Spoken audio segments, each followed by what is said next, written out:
عدت، نفقہ، وراثت، وصیت، ہبہ، ولایت، رضاعت، حضانت، وقف، خیراتی اور غیر خیراتی دونوں سے متعلق مقدمات اگر سرکاری عدالتوں میں لے جائے جائیں اور دونوں فریق مسلمان ہوں تو سرکاری عدالتیں اسلامی شریعت کے مطابق ہی مذکورہ معاملات میں فیصلہ کریں گی۔ ان قوانین کا مجموعہ پرسنل لا کہلاتا ہے۔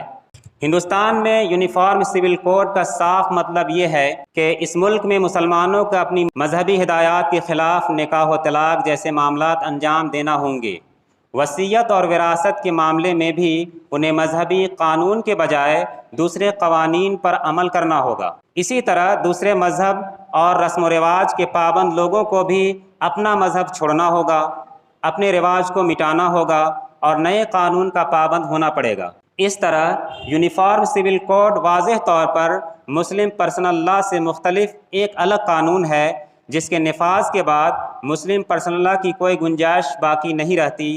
گویا مسلم پرسنل لا جس کی بنیاد قرآن و سنت ہے اور یونیفارم سول کوڈ کو یکجا نہیں کیا جا سکتا، حضرت امیر شریعت مولانا سید محمد ولی رحمانی رحمۃ اللہ علیہ، سابق جنرل سیکریٹری آل انڈیا مسلم پرسنل لا بورڈ، یکساں سول کوڈ کی حقیقت کو اجاگر کرتے ہوئے اپنی کتاب میں یہ لکھتے ہیں کہ میں پورے یقین کے ساتھ کہتا ہوں کہ یونیفارم سول کوڈ کا شوشہ اہل سیاست کی زبان ہے اور دلی کے دربار کو قبضے میں لانے کی ایک نامناسب جسارت ہے۔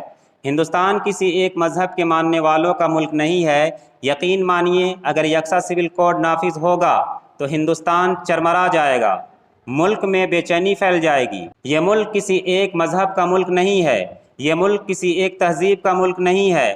اللہ کا بڑا کرم ہے کہ اس ملک میں اللہ نے الگ الگ مذہب دیے ہیں، ہر قسم کی تہذیب دی ہے، ہر رنگ کا سماج دیا ہے، الگ الگ قوانین ہیں اور سب لوگ خوشی خوشی ان قوانین پر عمل کرتے ہیں۔ ان سارے قوانین کو ختم کر کے اگر ایک قانون نافذ کرنے کی کوشش کی گئی اور اگر ایک قانون اس ملک میں لاگو کیا گیا تو دوسرے قانون پر عمل کرنے والے اور دوسرے قانون کو ماننے والے یہ سمجھیں گے کہ ان کا حق چھینا جا رہا ہے، ان کا مذہب چھینا جا رہا ہے، ان کی تہذیب چھینی جا رہی ہے، اور انسان سب کچھ برداشت کر سکتا ہے، اپنے مذہب کی تبدیلی، اپنے کلچر کی تبدیلی اور اپنی زبان کی تبدیلی کسی قیمت میں بھی برداشت نہیں کر سکتا۔ یکساں سول کوڈ کا شوشہ ایک سازش ہے ملک کے خلاف، سازش ہے مسلمانوں کے خلاف، یہ سازش ہے ہندوؤں کے خلاف۔ لوگ بڑے چکنے چہرے کے ساتھ چکنی چپڑی باتیں کیا کرتے ہیں، کتنا مکروہ ذہن ہے ان کا، کتنا گندا دل ہے ان کا، یہ سوچنے کی ضرورت ہے اور دیکھنے کی ضرورت ہے۔ دیکھنے والی نگاہ چاہیے، چشم بینا چاہیے تو اندازہ ہوگا کہ وہ کتنی بے ایمانی کے ساتھ کام کر رہے ہیں۔ یونیفارم سول کوڈ کا معاملہ کیا ہے؟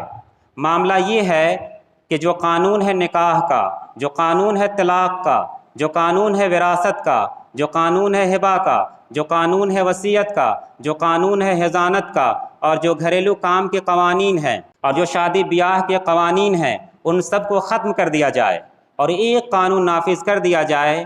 یہ بات بھی آج کل یونیفارم سول کوڈ کے عنوان سے کہی جا رہی ہے کہ مرد و عورت کو ایک جیسے اختیارات دیے جائیں گے۔ ساتھ ہی یہ بھی کہا جاتا ہے کہ اسلامی قانون ٹھیک نہیں ہے، مرد کو وراثت میں دوہرا اور عورت کو اکہرا، بھائی کو ڈبل اور بہن کو سنگل۔ بات سمجھ میں نہیں آتی، یہ بات درست نہیں ہے۔ یہ اسلامی قانون پر اعتراض کیا جاتا ہے، یہ اعتراض کرنے کی بات ہے۔ آدمی جوان ہوتا ہے، شادی بیاہ کرتا ہے، بال بچے ہوتے ہیں، تمام تر اخراجات کی ذمہ داری شوہر پر آتی ہے، خرچ بیوی کے اوپر عائد نہیں ہوا کرتا۔ نفقہ کی ذمہ داری، کھانے پینے اور پہننے کی ذمہ داری، اولاد کی ذمہ داری سب شوہر پر ہے۔ ساری مالی ذمہ داریاں مرد پر ہیں۔ جس پر مالی ذمہ داریاں زیادہ ہے اس کا وراثت میں حصہ زیادہ ہے، اور جس پر مالی ذمہ داری کم ہے اس کا وراثت میں حصہ بھی کم ہے۔ عقل کے مطابق یہی قانون ہے، عقل کے مطابق وہ قانون نہیں ہے جس میں گدھے اور گھوڑے سب برابر کر دیے جاتے ہیں۔ اللہ تعالیٰ نے مخصوص صفات کے ساتھ مرد کو پیدا کیا ہے اور مخصوص صفات کے ساتھ عورت کو پیدا کیا ہے۔ دونوں کی ذمہ داریاں الگ الگ ہیں، ایک کی ذمہ داری گھر کی، دوسرے کی ذمہ داری باہر کی۔ مرد باہر کھیت کھلیان میں، دفتر میں، آفس میں، بازار اور شہروں میں محنت کرے اور کمائے، اور عورت رہے گھر میں اور بچوں کی تربیت و پرورش کرے، یہی بنیادی بات ہے اور یہی اسلامی فکر ہے۔ حضرات گرامی، اب اگر نیا قانون لاگو ہوتا ہے تو سب ایک پلڑے میں، سب ایک درجے میں، نکاح دوسرے طریقے پر، طلاق دوسرے طریقے پر، ظاہر ہے یہ بات قابل قبول نہیں ہے۔ اور مسلمانوں کے لیے یہ بات اس لیے بھی قابل قبول نہیں ہوگی کہ نکاح طلاق کا طریقہ، وراثت و وصیت کا طریقہ، ہبہ اور حضانت کا طریقہ، یہ سب قرآن مجید سے ثابت ہے، سنت رسول سے ثابت ہے، اور ہم اس کے خلاف نہیں جا سکتے۔ یونیفارم سول کوڈ کو ہم مسلمانوں کے خلاف سمجھتے ہیں، ہندوؤں کے خلاف سمجھتے ہیں، عیسائیوں کے خلاف سمجھتے ہیں، سکھوں کے خلاف سمجھتے ہیں، اور خود اس ملک کے خلاف سمجھتے ہیں۔ اگر اس ملک میں مذہب کو بدلنے یا مذہب کو توڑنے کی کوشش کی گئی تو ہم اس کے خلاف آواز اٹھائیں گے اور قانونی دائرے میں رہتے ہوئے اپنا جمہوری حق استعمال کریں گے۔ کل بھی ہم نے اس ملک کی آزادی کے لیے قربانیاں دی تھیں اور آج بھی اس ملک کی حفاظت کے لیے قربانیاں دینے کے لیے تیار ہیں۔ جناب ایڈوکیٹ عبدالرحیم قریشی صاحب مرحوم یکساں سول کوڈ کی حقیقت کو اجاگر کرتے ہوئے لکھتے ہیں کہ پرسنل لا کے معاملات میں کسی اور قانون پر چلنے کے لیے مسلمانوں کو کہنا یا مجبور کرنا ارتداد کی دعوت نہیں تو کم از کم مذہبی احکامات کی کھلی خلاف ورزی کی دعوت ضرور ہے۔ بے شک کوئی مسلمان ایسی دعوت قبول نہیں کر سکتا۔ مسلمان یونیفارم سول کوڈ کے مخالف ہیں، ہندوؤں کا مذہبی طبقہ بھی اس سے اتفاق نہیں کرتا۔ مسلمانوں کے اختلاف کی بنیادی وجہ یہی ہے کہ یونیفارم سول کوڈ مذہبی تعلیمات سے متصادم ہے، یعنی مذہبی تعلیم سے یہ ٹکراتا ہے۔ اس کے نفاذ کے بعد عائلی اور شخصی زندگی میں قرآن و سنت کی ہدایات سے دستبردار ہونا پڑے گا، اس کو چھوڑنا پڑے گا، اور ایک ایسے قانون کو اپنی زندگی میں نافذ کرنا پڑے گا جس کے نتیجے میں مذہب کی مقرر کی ہوئی حدیں مٹ جائیں گی اور فرد کی شخصی زندگی سے حلال و حرام کا وجود ختم ہو جائے گا۔ مسلمان اس کے لیے تیار نہیں ہیں کہ وہ ان قوانین کے ذریعے اپنی عائلی اور شخصی معاملات و مسائل کا حل نکالیں جن کا ہر قدم پر مذہب سے ٹکراؤ ہوتا رہے۔ جن لوگوں نے اسلام کا مطالعہ نہیں کیا ہے اور اسلام کو بعض دوسرے مذہب کی طرح عبادات اور رسم رواج کا مجموعہ سمجھتے ہیں، انہیں یکساں شہری قوانین کے نفاذ کے خلاف مسلم رائے عامہ کی وجہ سمجھ میں نہیں آ سکتی، اور جو لوگ مسلمانوں کی مذہب سے وابستگی کا علم رکھتے وہ اندازہ لگا سکتے کہ مسلم رائے عامہ اس مسئلے میں کتنی مضبوط ہو سکتی ہے، لیکن مسلمانوں کی مذہب سے بھرپور وابستگی اور اسلامی تعلیمات کی وسعت انہیں اجازت نہیں دیتی کہ وہ شخصی زندگی کے مذہبی قوانین سے دستبردار ہوں، کیونکہ یہ مذہبی قوانین بھی دین کا ایک اہم حصہ ہے اور ان کی بنیاد بھی اسی طرح قرآن و سنت میں موجود ہے جس طرح نماز، روزہ اور عبادات کی بنیاد۔ ہر مذہب کے ماننے والوں کے کچھ تہذیبی امتیازات ہوتے ہیں جن کا تعلق بڑی حد تک پرسنل لا سے ہوا کرتا ہے۔ بعض مذاہب کے یہ امتیازات مذہبی تعلیمات کی بنیاد پر نہیں بلکہ رسم و رواج اور جغرافیائی حالات کے ماتحت ہیں۔ مسلمانوں کے بھی تہذیبی امتیازات ہیں جن کی بنیاد مذہبی تعلیمات پر ہے۔ مسلمان آمادہ نہیں ہیں کہ وہ تہذیبی امتیاز سے دستبردار ہوں۔ اس کی وجہ یہ نہیں ہے کہ مسلمان بلا وجہ امتیازی نقطہ نظر یا علیحدگی پسندی کا جذبہ رکھتے ہیں، وجہ یہ ہے کہ تہذیبی امتیاز مذہبی تعلیمات کی بنیاد پر ہے۔ یوں بھی تہذیبی رنگا رنگی اور عائلی زندگی کے طور طریقوں کی جداگانہ نوعیت کا نتیجہ علیحدگی پسندی نہیں ہوا کرتا۔ علیحدگی پسندی قومی معاملات سے بے تعلقی، مشترکہ سماجی ربط کی کمی، رفاہی کاموں سے دوری کی شکل میں سامنے آتی ہے۔ مسجد میں نماز نہ پڑھنے والا ہندو، مندر میں پوجا نہ کرنے والا مسلمان، گرنتھ صاحب پر عمل نہ کرنے والا عیسائی اور بائبل کے مقدس تعلیمات کو اپنے لیے غیر ضروری سمجھنے والے سکھ کو کبھی علیحدگی پسندی نہیں کہا جا سکتا، کیونکہ ہر ایک اپنے مذہب پر عمل کر رہا ہے۔ یہ بات بھی ذہن میں رہنی چاہیے کہ اس ملک میں مختلف قسم کی قوم آباد ہیں اور ان کا الگ الگ زندگی گزارنے کا طریقہ ہے۔ اس ملک میں دلت بھی ہیں، ان کا طریقہ، ان کا رواج، ان کے یہاں کے کسٹمز دوسرے ہیں۔ اس ملک میں بہت بڑی آبادی پہاڑیوں کی ہے، ٹرائبل کی ہے، ان کے کسٹمز الگ ہیں، ان کے یہاں رواج الگ ہیں، اور وہ اس بات کے لیے تیار نہیں ہیں کہ اپنے رسم و رواج کو چھوڑ کر سرکار کے متعین کیے ہوئے رسم و رواج کی پابندی کریں۔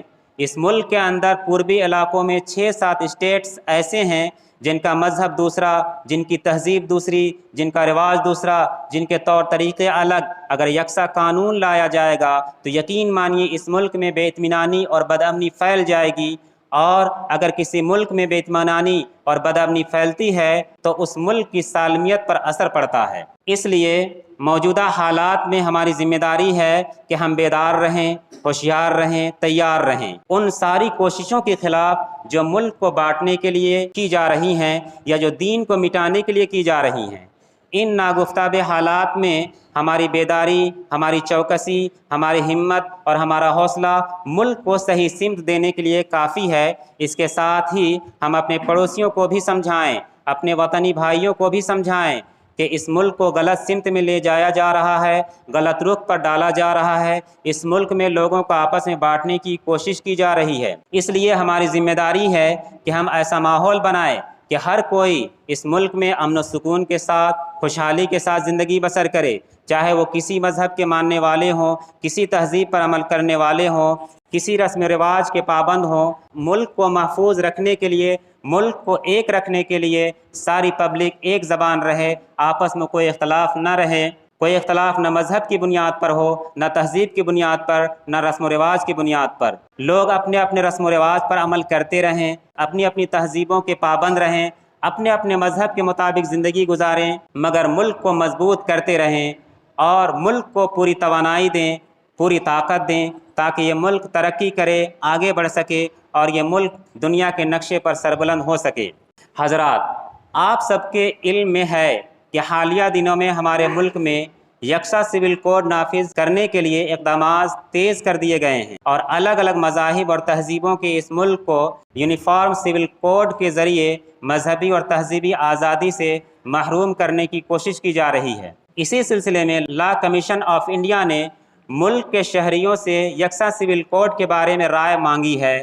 ہمیں اس سلسلے میں بڑے پیمانے پر ای میل کے ذریعے لا کمیشن آف انڈیا کو جواب بھیجنا چاہیے اور یکساں سول کوڈ کی مخالفت کرنی چاہیے۔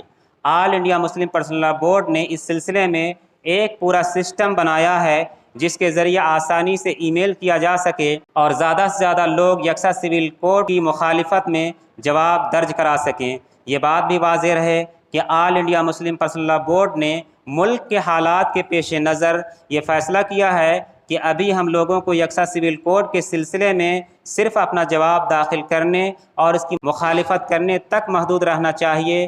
یہ مرحلہ عوامی احتجاج یا سڑکوں پر نکلنے کا نہیں ہے۔ ملک کے موجودہ حالات کا یہ تقاضا ہے کہ ہم ہوش و حواس کے ساتھ ہمت و حکمت پر مبنی طریقہ کار اختیار کریں اور وہ راہ اپنائیں جس سے ملت اسلامیہ کو کوئی ضرر یا نقصان نہ ہو۔ ابھی کا مرحلہ اپنی رائے کے اظہار اور لا کمیشن آف انڈیا کو جواب دینے کا ہے۔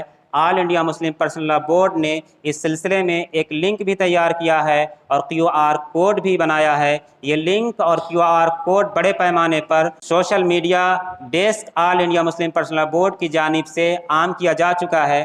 تمام لوگوں کو اس لنک یا QR کوڈ کو استعمال کر کے ای میل کے ذریعے اپنی رائے ضرور دینی چاہیے۔ تمام مصلیان کرام سے گزارش ہے کہ اگر اب تک انہوں نے ای میل نہ کیا ہو تو مسجد میں اسٹیکر لگایا گیا ہے، اسے اسکین کر کے اس پر جواب بھیج دیں۔ QR کوڈ یا لنک استعمال کرنے کا طریقہ بھی آپ باہر کھڑے نوجوانوں سے سمجھ سکتے ہیں۔ سارے نوجوان اس کو سمجھے ہوئے ہیں۔ اللہ تعالیٰ ان مشکل حالات میں ہم سب کا حامی اور ناصر ہو، ملت اسلامیہ ہندیہ کی حفاظت فرمائے۔ والسلام علیکم ورحمۃ اللہ وبرکاتہ، وآخر دعوانا الحمد للہ رب العالمین۔